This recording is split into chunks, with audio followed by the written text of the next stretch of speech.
احترام قابل صد تقریب میرے بزرگوں، بھائی، دوستوں، قرآن مجید فرقان حمید میں سے سورہ انشراح کی 2 آیات کریمہ آپ کے سامنے تلاوت کی۔ اللہ تعالیٰ کی بارگاہ میں دعا گو ہوں کہ اللہ تعالیٰ حق سچ بیان کرنے اور اس کے بعد ہم سب کو حقیقی معنوں میں عمل کرنے کی توفیق عطا فرمائے۔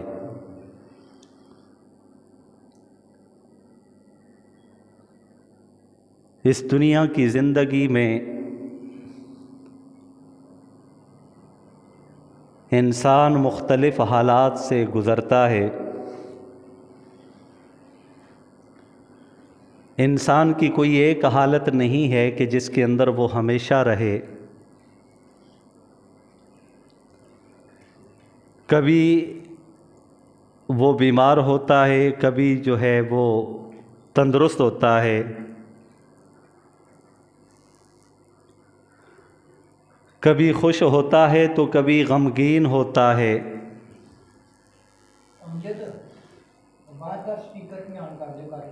کبھی انسان کو عروج حاصل ہوتا ہے تو کبھی زوال حاصل ہوتا ہے۔ کبھی انسان کے ہاں خوشیاں ہی خوشیاں ہوتی ہیں، کبھی جو ہے اس کے گھر کے اندر ماتم کا سما ہوتا ہے۔ کبھی انسان بچپنے کی عمر میں ہوتا ہے، کبھی بڑھاپے کی عمر کو چلا جاتا ہے۔ کبھی انسان زندہ رہتا ہے تو کبھی موت کے آغوش میں چلا جاتا ہے۔ تو یہ مختلف حالتیں انسان کے اوپر آتی رہتی ہیں، اسی چیز کے مجموعے کا نام زندگی ہے۔ اگر کوئی آدمی یہ کہے کہ میں زندگی گزاروں، میری زندگی میں دکھ نہ ہو، غم نہ ہو، آزمائشیں نہ ہوں، ایسا نہیں ہو سکتا۔ اس دنیا کی زندگانی میں انسان کو غم بھی حاصل ہوتے ہیں، دکھ بھی لاحق ہوتے ہیں، وہ غمگین بھی ہوتا ہے، وہ بیمار بھی ہوتا ہے، کمزور بھی ہوتا ہے، مختلف صورتوں سے اس کو گزرنا پڑتا ہے۔ اگر یہ ساری چیزیں نہ ہوتیں تو اللہ تعالیٰ اپنے خاص اور مقرب اور منتخب جو تمام انسانیت میں سب سے افضل ہیں، انبیاء علیہم الصلوات والتسلیمات، اللہ تعالیٰ کبھی ان کو تکلیف نہ پہنچاتے، کبھی ان کو غم میں مبتلا نہ کرتے، جبکہ ایسی بات نہیں ہے۔ انبیاء علیہم الصلوات والتسلیمات کو بھی غم لاحق ہوئے ہیں، آزمائشوں سے ان کو بھی گزرنا پڑا، تکالیف کا سامنا انہیں بھی کرنا پڑا۔ چنانچہ سارے انبیاء علیہم الصلوات والتسلیمات کے حالات قرآن مجید کے اندر موجود ہیں، جو ہم گاہے بگاہے پڑھتے رہتے ہیں، سنتے رہتے ہیں۔ آپ سیدنا موسیٰ علیہ السلام کی زندگی دیکھیے۔ ان کی پیدائش سے قبل بنی اسرائیل کے لوگوں پر فرعون کی طرف سے ظلم و ستم ہوتا تھا۔ انتہائی ظالم شخص تھا، ان سے بیگار کا کام لیتا، ان سے مشکل اور مشقت کے کام لیا کرتا تھا۔ پھر اس نے خواب دیکھا کہ اس کی سلطنت، اس کے خواب کی تعبیر بتلائی گئی کہ تیرے سلطنت کا خاتمہ ہوگا، ایک بچے کی پیدائش ہوگی، اور وہ بچہ جو ہے تیری حکومت، تیری سلطنت کو ختم کرنے کا باعث بنے گا۔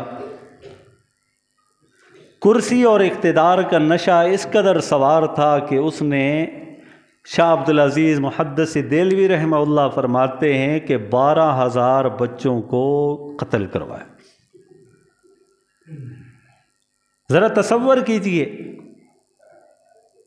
ایک بندہ اگر بے دردی کے ساتھ اس کو قتل کیا جائے تو پورا محلہ، پورا علاقہ سوگوار نظر آتا ہے، لیکن اگر کوئی بچے کے ساتھ اس قسم کا حادثہ پیش آ جائے تو اس وقت غم کی کیا کیفیت ہوتی ہے، یہ ہم میں سے ہر ایک آدمی تصور کر کے دیکھے۔ ذرا دوسرے انداز میں سوچئے، ایک گھر کے اندر نو مولود مہمان کی آمد ہوتی ہے تو کتنی خوشی کا اظہار کیا جاتا ہے، گھر کو سجایا جاتا ہے، اس کی آمد سے پہلے ہی اس کے لیے کپڑوں کا انتظام کیا جاتا ہے، اس کے لیے کھلونوں کا اہتمام کیا جاتا ہے۔ ابھی دنیا میں آیا نہیں ہوتا، آنے والا ہوتا ہے، بلکہ اب تو ایسی رسم و رواج چل پڑی ہیں کہ اگر بچی آتی ہے نا تو ساری چیزیں پنک کلر کی لاتے ہیں، اور جب بچہ پیدا ہوتا ہے تو بلو کلر کی چیزیں جو ہے نا وہ لیتے ہیں۔ یہ تو الگ ایک رسم کی بات ہے، اللہ معاف فرمائے۔ یہ الحمدللہ یہ ہمارے یہ دیہات ان چیزوں سے محفوظ ہیں، اللہ تعالیٰ اسی طرح محفوظ رکھے۔ لیکن جس طرح رسم و رواج کی ایک آگ ہے وہ چل رہی ہے، پھیل رہی ہے، تو یہ چیزیں بعید نہیں ہیں کہ جیسے ہی یہ چیزیں بھی دیگر چیزوں کی طرح عام ہو جائیں گی۔ تو بہرحال عرض میں یہ کر رہا تھا کہ ایک نومولود بچہ ابھی دنیا میں آتا نہیں ہے، اس کے لیے تیاریاں پہلے سے شروع ہو جاتی ہیں۔ پھپھو کہتی ہے کہ بھتیجا آئے گا، اس کے لیے میں اس کلر کا سوٹ لوں گی، اس کلر کے جوتے اس کے لیے لوں گی، اس کے لیے میں یہ کروں گی، میں وہ کروں گی۔ اس کی خالہ، اس کے الگ جذبات ہوتے ہیں، دادی کے الگ جذبات ہوتے ہیں، نانی کے الگ جذبات ہوتے ہیں، چچے کے الگ جذبات ہوتے ہیں، ماموں کے الگ جذبات ہوتے ہیں۔ تو یہ سب ہی اس خوشی کا اظہار کر رہے ہوتے ہیں کہ ہمارے ہاں ایک ننھے مہمان کی آمد ہونے والی، یہ خوشی کا سماں ہے۔ ذرا تصور کیجئے بنی اسرائیل کے ان لوگوں کے گھروں کے اندر کیا کیفیت تھی۔ فرعون کا آرڈر تھا، حکم تھا کہ کوئی بھی بچہ جب وہ پیدا ہوگا اس کو قتل کر دیا جائے گا، ذبح کر دیا جائے گا۔ تو جن کے ہاں بچوں کی ولادت ہو رہی ہوگی ان کی کیفیات کیا ہوں گی، ذرا تصور کیجیے۔ اور پھر بچہ پیدا ہو جائے، ماں کی گود سے اس نومولود کو اٹھا کر اس کو ذبح کر دیا جائے تو کس قدر رنج ہوگا، کس قدر تکلیف ہوگی۔ اور پھر تعداد ایک نہیں، دو نہیں، 100 نہیں، 1000 نہیں، 12,000 اسی طرح نومولود بچوں کو فرعون نے قتل کروایا۔ لیکن اللہ کی تدبیر وہ اللہ ہی خوب جانتا ہے۔ وہ اللہ کی تدبیر کو ختم کرنے کے لیے اس نے یہ حربہ استعمال کیا، 12,000 کو قتل کروا دیا کہ میری سلطنت کے خاتمے کے لیے کوئی بچہ پیدا ہی نہ ہو۔ لیکن اللہ تو اللہ ہے نا، اللہ فرماتے ہیں وَمَكَرُوا وَمَكَرَ اللَّهُ وَاللَّهُ خَيْرُ الْمَاكِرِينَ، اللہ تعالیٰ سب سے بہتر تدبیر کرنے والا ہے۔ اللہ تبارک و تعالیٰ نے تدبیر کی، حضرت موسیٰ علیہ السلام پیدا ہوئے۔ موسیٰ علیہ السلام پیدا ہوئے، پھر ان کی ماں کے دل کے اندر اللہ تعالیٰ نے یہ بات ڈالی، اس کو دریا کے سپرد کر دیا، اور پھر اس کی پرورش کیسے ہوئی یہ واقعہ میں سے ہر ایک آدمی جانتا ہے۔ تو کہنے کا مقصد یہ ہے کہ آزمائشیں ان پر بھی آئی، تکلیفیں آئیں، اور اللہ پاک خود اس کو آزمائش بتلا رہے ہیں۔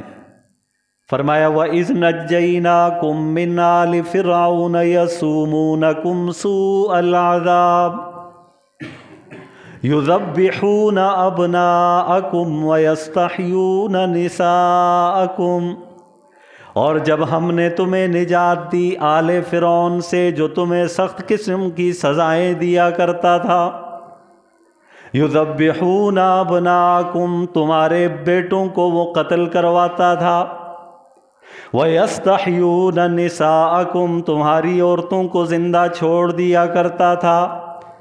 اللہ تعالیٰ ان تمام واقعات کو ذکر فرمانے کے بعد فرما رہے ہیں وَفِي ذَلِكُمْ بَلَاءٌ مِّن رَبِّكُمْ عَظِيمٌ، کہ یہ اللہ تبارک و تعالیٰ کی طرف سے تم پر بہت بڑی آزمائش تھی۔ تو آزمائشوں کا آنا یہ انسان کی زندگی کا ایک حصہ ہے، لیکن اللہ تعالیٰ نے اصول بیان کیا کہ ہر آزمائش کے بعد ایک آسانی ضرور آتی ہے۔ پھر اللہ تعالیٰ نے اس آزمائش کے بعد ان کو آسانی دی، فرعون سے نجات ملی، پھر پکے پکائے کھانے آسمان سے ان کے لیے اترتے تھے۔ اتنی بڑی آسانی ان کے لیے آ گئی۔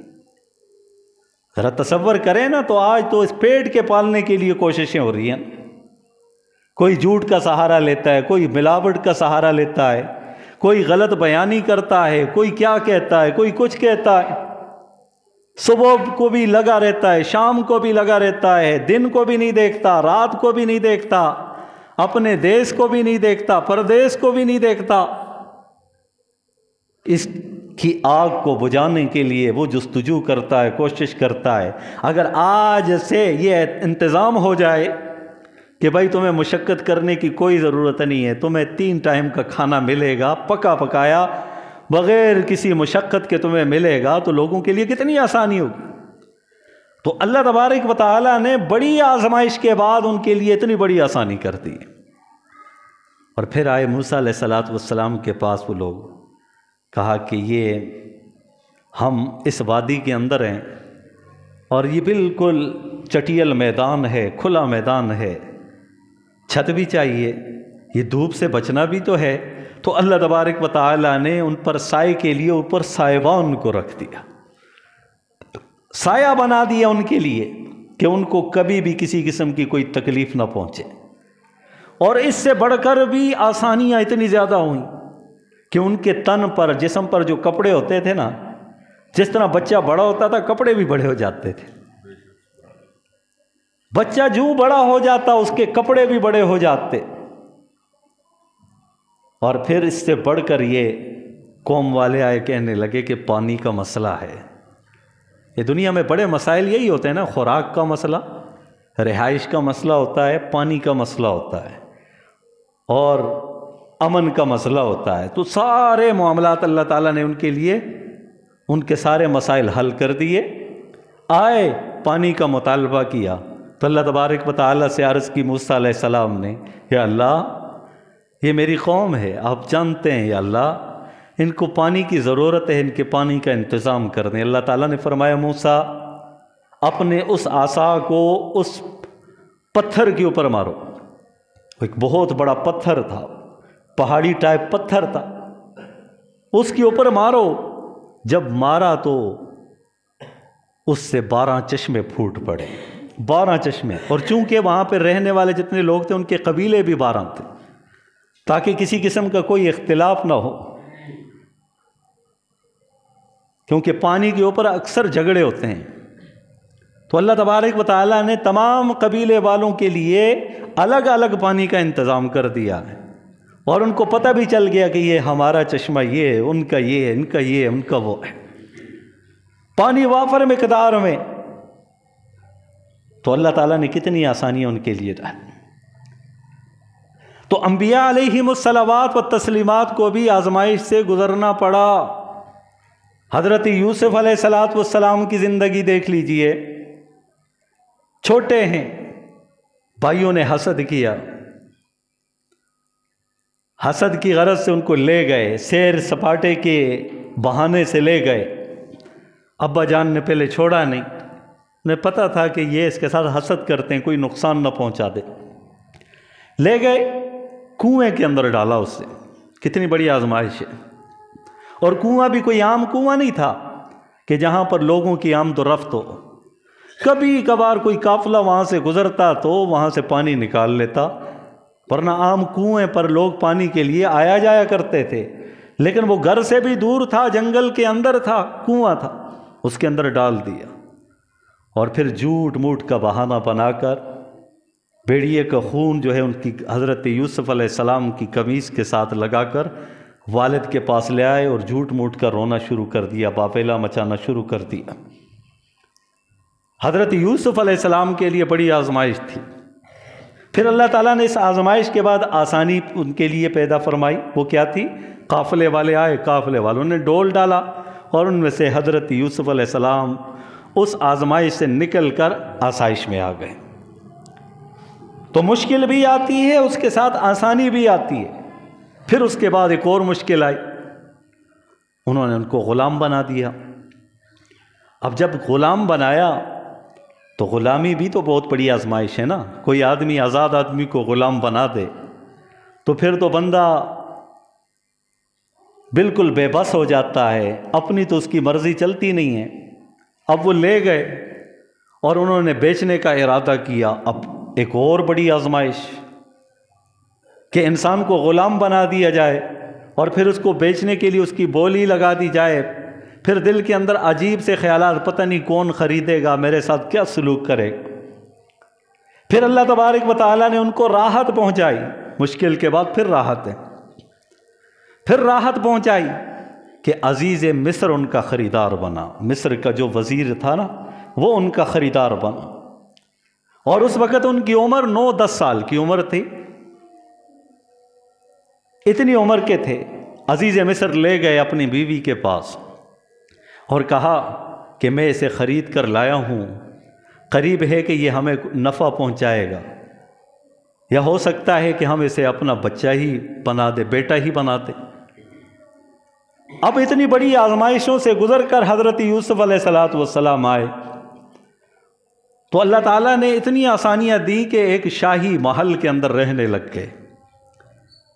اور جو کسی شاہی محل میں رہنے والا ہو تو اس کے لیے انتظام بھی شاہانہ ہوتا ہے، کھانے پینے کا انتظام، رہائش کا۔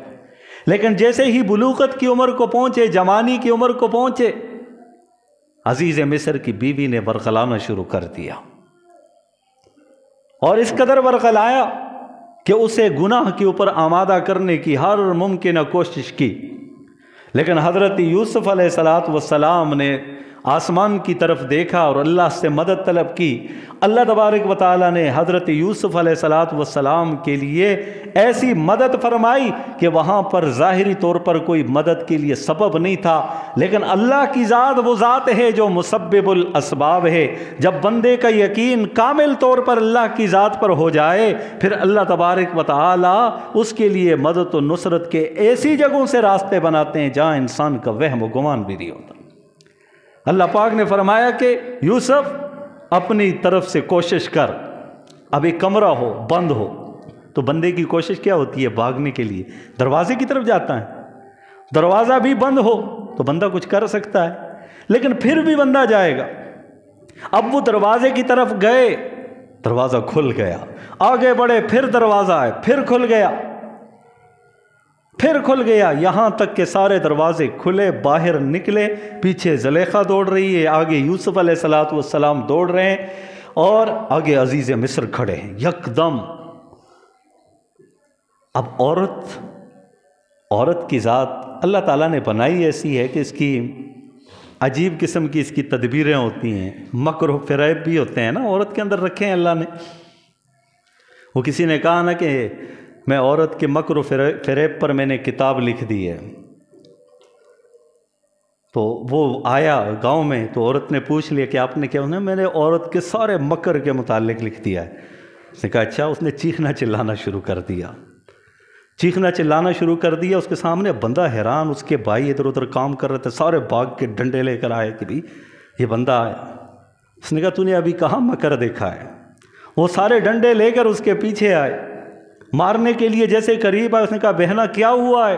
اس نے کہا کچھ نہیں، ایک سانپ آیا تھا، اس آدمی نے مجھے اس سے بچایا۔ تو فوراً وہ اس کی خدمت کرنے لگ گئے کہ یار تو بڑا اچھا آدمی، پہلے آئے تھے کہ کہیں کوئی تکلیف تو نہیں پہنچی ہماری بہن کو، اس کو مارنے کے لیے آئے تھے، لیکن جیسے ہی آئے تو عورت نے پھر دوبارہ دوسری مکر جو ہے نا وہ ظاہر کیا، اور اس طرح کی بات بنائی کہ فوری طور پر وہ بھائی جو ہے اس کے لیے اخلاق کا مظاہرہ کرنے لگ گئے۔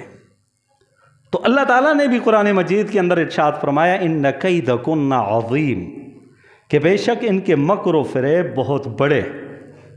اللہ تعالیٰ جس چیز کو عظیم بتا دے، اللہ تعالیٰ بتائے تو وہ چیز ویسے ہی عظیم ہوتی ہے، لیکن کسی چیز کو عظیم بتائے تو اس کی عظمت مزید بڑھ جاتی ہے۔ اللہ تعالیٰ نے حضور نبی کریم صلی اللہ علیہ وسلم کے اخلاق کے متعلق بھی ذکر فرمایا، وَإِنَّكَ لَعَلَىٰ خُلُقٍ، کہ بے شک میرے اپنے محبوب کو اعلیٰ اخلاق سے نوازا ہے، لیکن آگے ذکر کیا عظیم، بہت بڑے عظمت والے، ایسے اخلاق کہ ان اخلاق کی عظمت کو کوئی بھی بندہ نہیں پہنچ سکتا۔ تو یہاں پر بھی یہ کہا، عزیز مصر سامنے کھڑے ہیں، تو اس نے مکر و فریب شروع کر دیا کہ اس شخص کی کیا سزا ہونی چاہیے جو آپ کے اہل و عیال پر بری نیت ظاہر کرے اور برے جو ہے نا خیالات دل میں لائے۔ عزیز مصر نے کہا کیا بات ہے؟ تو کہا یہ معاملہ ہوا ہے، جھوٹ موٹ کی۔ حضرت یوسف علیہ السلام نے فوراً فرما دیا یہ جھوٹ بول رہی ہے، یہ جھوٹ بول رہی ہے، میں نے اس طرح کا کام نہیں کیا جو مجھ پر یہ الزام لگا رہی ہے، یہ بہتان بازی کر رہی ہے۔ اور اللہ تبارک و تعالی نے ان کی پاکیزگی کو ظاہر کرنے کے لیے ایک نومولود بچہ تھا، اس کی زبان سے اس بات کو بھی ظاہر کر دیا۔ اور اس بچے نے کہا کہ اگر قمیص کو دیکھا جائے، وہ قمیص پھٹی ہوئی تھی نا، جیسے آگے بھاگ رہے تھے تو زلیخا نے قمیص پکڑی پیچھے سے تو قمیص پھٹ چکی تھی۔ بچے نے کہا کہ مسئلہ حل کرنے کی آسان صورت آپ کو بتلا دیتا ہوں، اگر دیکھیے کہ یوسف علیہ السلام کی قمیص آگے سے پھٹی ہوئی ہے تو سمجھو کہ یہ جھوٹا ہے، وہ سچی ہے، لیکن اگر قمیص پچھلے طرف سے، پچھلے دامن سے پھٹی ہوئی ہے تو پھر یوسف سچے ہیں اور یہ جھوٹی ہے۔ تو دیکھا تو قمیص پیچھے سے ہی پھٹی ہوئی تھی۔ جب آدمی بھاگتا ہے تو دوسرا آدمی اس کو پکڑنے کی کوشش کرے، ظاہر ہے اس کا ہاتھ تو پیچھے سے ہی پڑتا ہے نا۔ عزیز مصر سمجھ گیا کہ قصور سارا میری بیوی کا ہے، لیکن چونکہ بڑی ان کی عزت تھی، ارد گرد کا ماحول تھا کہ لوگ کیا کہیں گے، پھر بھی ان کو قید خانے کے اندر ڈال دیا گیا۔ کتنی مشکلات پہلے تھی، پھر آسانیاں کیسی آئیں، پھر مشکل دیکھی، جیل کے اندر رہے۔ قصہ مختصر یہ، میں پورا طویل واقعہ نہیں سناتا۔ پھر اس میں وہ دو شخص آئے، قیدی بن کر آئے، انہوں نے خواب دیکھا تو یوسف علیہ السلام نے خواب کی تعبیر بتلائی تو وہ سچی ہو گئی۔ اب یہ چل پڑے، ایک کو پھانسی ہوئی، دوسرا جو ہے اس کو زندگی مل گئی، رہائی مل گئی۔ پھر بادشاہ نے ایسا خواب دیکھا اس وقت کا جو تھا، تو اس کی خواب کی تعبیر پوچھنے کے لیے انہوں نے بہت سارے لوگوں کو بلایا، کسی کو اس خواب کی تعبیر کا پتہ نہ چلا۔ تو پھر وہ شخص جو جیل میں حضرت یوسف علیہ السلام کے ساتھ تھا، اسے فوراً ذہن میں خیال آیا کہ ایک شخص ہے جو اس خواب کی تعبیر بتلانے والا ہے۔ تو اس بادشاہ نے کہا کہ اس کو بلایا جائے۔ انہوں نے کہا میں تو تبھی باہر نکلوں گا جب تک کہ میری صفائی جو ہے نا سب کے سامنے نہ آ جائے، کیونکہ میں بے قصور ہوں۔ جب تک میری عزت کے اوپر جو حرف آیا ہے، مجھ پر جو تہمت لگی ہے، وہ ظاہر نہیں ہو جاتی، میری پاکیزگی، میری صداقت ظاہر نہیں ہوتی، اس وقت تک میں باہر نہیں نکلوں گا۔ تو بلایا گیا سب کو، فیصلہ ہوا۔ پھر اس نے وہ جو زلیخا تھی، اس نے حضرت یوسف علیہ السلام کے سامنے خود اقرار کر دیا سب کے سامنے کہ غلطی میری تھی، اس کی نہیں تھی۔ پھر اس بڑی آزمائش کے بعد اللہ تعالیٰ نے کتنی آسانیوں میں ڈالا، اس کو مصر کا بادشاہ بنا دیا۔ تو ہر مشکل کے بعد آسانی آتی ہے۔ یہ ہماری بھی زندگیاں اسی طرح کی ہیں کہ کبھی انسان بیمار ہے تو کبھی صحت مند ہے، کبھی حالات اچھے ہیں تو کبھی برے، کبھی انسان محتاج ہو جاتا ہے، فقر و فاقے کی کیفیت میں ہو جاتا ہے، کبھی اس کے وارے نیارے ہو جاتے ہیں، حالات اس کے بہت بہتر بن جاتے ہیں۔ تو یہ زندگی کے احوال ہیں، بدلتے رہتے ہیں۔ خود نبی کریم صلی اللہ علیہ وسلم کی مبارک زندگی دیکھیے، آپ صلی اللہ علیہ وسلم کی زندگی کا بیشتر حصہ جو ہے وہ تکلیفوں میں گزرا ہے۔ تو ہمیشہ کے لیے آسائشیں، ہمیشہ کے لیے سہولیات جو بندہ چاہتا ہے وہ اس کو جنت کی صورت میں ملیں گی۔ باقی اس دنیا کے اندر یہ ساری چیزوں کا ہونا یقینی ہے، لیکن بندہ مومن کو کیا کرنا چاہیے؟ آزمائشیں تو سب پر آتی ہیں، بندہ مومن، ایمان والا بندہ، وہ ہر حال میں اللہ کی طرف دیکھتا ہے، یا اللہ آسانی ہے تو تیری طرف سے، یا اللہ یہ خوشحالی ہے تو تیری طرف سے ہے، یا اللہ میرے حالات اچھے ہیں تو تیری وجہ سے ہیں، تیرے حکم سے ہیں، تیرے امر سے ہیں۔ اور جب حالات بگڑتے ہیں تو تب بھی کہتا ہے یا اللہ حالات کا بگاڑ جو میرے زندگی جو حالات عجیب سے عجیب میری زندگی کے چل رہے ہیں یا اللہ یہ بھی تیرے امر سے ہیں۔ جب بندہ اللہ کی ذات کی طرف رجوع کرتا ہے، اللہ کی ذات کی طرف اپنی امیدوں کو وابستہ کرتا ہے تو اللہ تعالیٰ اس کی راحت میں اضافہ فرماتے ہیں، تکلیفوں کو دور فرما دیتے ہیں۔ لیکن اس کے مقابلے میں جب بندہ یہ کہتا ہے نا آسائش کی زندگی، کہتا ہے یہ میں نے کیا ہے اور میں نے یہ کیا ہے، جب انائیت انسان کی دل میں آ جاتی ہے، اس کی زبان پر آ جاتی ہے، پھر انسان کی تنزلی، انسان کی پستی کا آغاز وہاں سے ہی ہو جاتا ہے کہ جب بھی انسان کے اوپر نعمت کوئی ظاہر ہو جائے تو کہے کہ یہ میرے اللہ کا کرم ہے، یہ میرے رب کی کرم نوازی ہے، یہ میرے رب کی طرف سے ہے۔ اور بندہ اس وقت یہ سوچے کہ وہ فلانا بندہ جس کے حالات برے ہیں نا، اللہ تعالیٰ کا شکر ہے کہ مجھے اس جیسا نہیں بنایا ہے۔ ہمیشہ نگاہ اپنے سے نیچے لوگوں پر رکھیں، جن کے حالات آپ سے بگڑے ہوئے ہیں ان کی طرف دیکھیں تو انشاءاللہ آپ کو شکر والی کیفیت نصیب ہوگی۔ لیکن اپنے سے اونچے لیول والے لوگوں کی طرف دیکھیں گے نا، پھر ناشکری پیدا ہوگی۔ وہ واقعہ میں سنایا کرتا ہوں، شیخ سعدی رحمۃ اللہ علیہ نے فارسی کے اندر جو ہے اپنی کتاب کے اندر ایک حکایت نقل کی ہے۔ وہ کہتے ہیں ایک شخص تھا، ایک مسجد کی طرف چلا گیا نماز پڑھنے کے لیے۔ جب نماز پڑھنے کے لیے گیا، فارغ ہوا، باہر آئے تو دیکھا اس کے جوتے چوری ہو گئے ہیں۔ آج کل بھی مسجدوں میں اس طرح ہوتا ہے، کئی مساجد میں جوتے اس کے چوری ہو گئے۔ باہر آ گیا اور گلہ شکوہ کرنے لگا اور کہنے لگا کہ یا اللہ عجیب معاملہ ہے، تیرے سامنے سجدہ ریز ہونے کے لیے آیا ہوں، تجھے منانے کے لیے آیا ہوں، تجھے راضی کرنے کے لیے آیا ہوں، تیرے گھر کے اندر آیا ہوں، اب مجھے تکلیف پہنچ رہی ہے، اب میں نے گھر کی طرف بھی جانا ہے، راستے میں صحرا ہے، تپتی ہوئی دھوپ ہے، تو میں کس قدر جاؤں گا، یا اللہ یہ میرے ساتھ بہت برا ہوا ہے۔ انسان ناشکرا ہے نا، جلد ہی ناشکری پر اتر آتا ہے۔ یہ انسان کی فطرت میں اتنی بڑی آسانیاں ہوتی ہیں، جب تھوڑی تکلیف، یہ تکلیف آ گئی، اس کا واویلا مچانا شروع کر دیتا ہے۔ بھائی تیری زندگی کے اندر کتنی آسانیاں ہیں، اس کی طرف توجہ کر۔ ایک آدھ آزمائش آ گئی تو کوئی بات نہیں، اللہ کی طرف سے اللہ پاک اس کو بھی ختم فرما دیں گے۔ لیکن یہ انسان کی فطرت، بہرحال گلے شکوے کرتے ہوئے چل پڑا اپنی گھر کی طرف۔ جیسے ہی صحرا کی طرف قدم اٹھایا نا، آگے کیا دیکھتا ہے، راستے کے اندر ایک بندہ بیٹھا ہوا ہے، نہ اس کے پاؤں ہیں نہ اس کے ہاتھ ہیں، نہ اس کے پاؤں ہیں نہ اس کے ہاتھ ہیں، پھر بھی یوں آسمان کی طرف نگاہ کر کے کہتا ہے کہ یا اللہ تیرا شکر ہے، یا اللہ تیرا شکر ہے، یا اللہ تیرا شکر ہے۔ اس بندے نے اس کی طرف دیکھا تو اس کی آنکھوں سے آنسو جاری ہو گئے، فوراً بے ساختہ بے اختیار اس کی زبان سے یہ الفاظ نکل کے، یا اللہ کیا ہوا کہ میرے جوتے گم ہو گئے، میرے پاؤں تو صحیح سالم ہیں، یہ بھی تیرا بندہ ہے، اس کے پاس جوتے بھی نہیں ہیں، اس کے پاس جوتے پہننے کے لیے پاؤں بھی نہیں ہے، جب وہ تیرا شکریہ ادا کر رہا ہے، یا اللہ میں کیوں تیری ناشکری ادا کروں؟ فوراً سجدے کے اندر گر پڑ کر اللہ سے معافی مانگتا ہے اور شکریہ کے بول اس کی زبان پر جاری ہو جاتے ہیں۔ تو اپنوں سے نیچے لوگوں پر نظر رکھے۔ کتنے ہی لوگ ایسے ہیں جن کو 2 ٹائم کا کھانا بھی میسر نہیں، کتنے لوگ ایسے ہیں کھلے آسمان پر اب بھی سو رہے ہیں، کتنے ہی لوگ ایسے ہیں کل کے لیے ان کے لیے کوئی انتظام نہیں ہے۔ لیکن اللہ کا شکر ہے، اللہ نے ہمیں صحیح سالم بنایا ہے۔ ایک ہاتھ نہیں ہوتا، ایک آنکھ نہ ہوتی، زبان نہیں ہوتی، ہم گنگے ہوتے، ہم کچھ کر سکتے؟ ساری دنیا کے اندر کوشش کی جائے، ایک پیدائشی گنگا جو ہے اس کو صحیح معنوں کے اندر اس کی زبان کو درست کوئی نہیں کر سکتا۔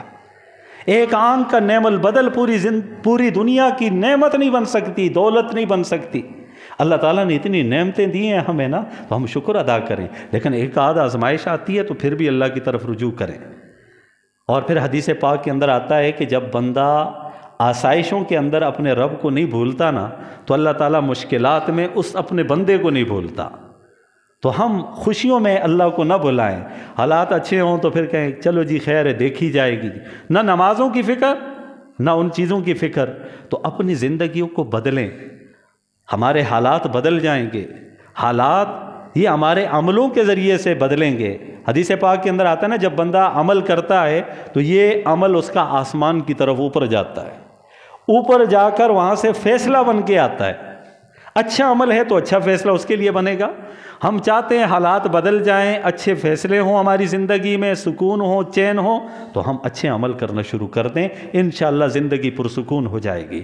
لیکن اگر ہم چاہتے ہیں تو سکون والی زندگی ہیں، لیکن عمل وہ کر رہے ہیں جو غلط فیصلہ بن کر وہاں سے ہمارے اوپر مسلط ہوتا ہے، تو اس طرح خوشحالی نہیں آئے گی۔ تو اپنی زندگی کے اوپر غور و فکر کریں، ہم اپنا محاسبہ کریں۔ صبح سے لے کر شام تک جو ہماری زندگی گزرتی ہے، اللہ نے ہمیں جتنی نعمتیں دی ہیں، کبھی کبھار ان کے اوپر غور و فکر کریں، انشاءاللہ العزیز یہ شکریہ والی کیفیت نصیب ہوگی۔ ایک آدھ اگر آزمائش ہے تو اللہ سے رجوع کریں، اللہ تعالیٰ اس کو ختم فرما دیں گے۔ اللہ کریم سے دعا ہے جو کچھ کہا گیا سنا گیا، اللہ پاک ہم سب کو عمل کرنے کی توفیق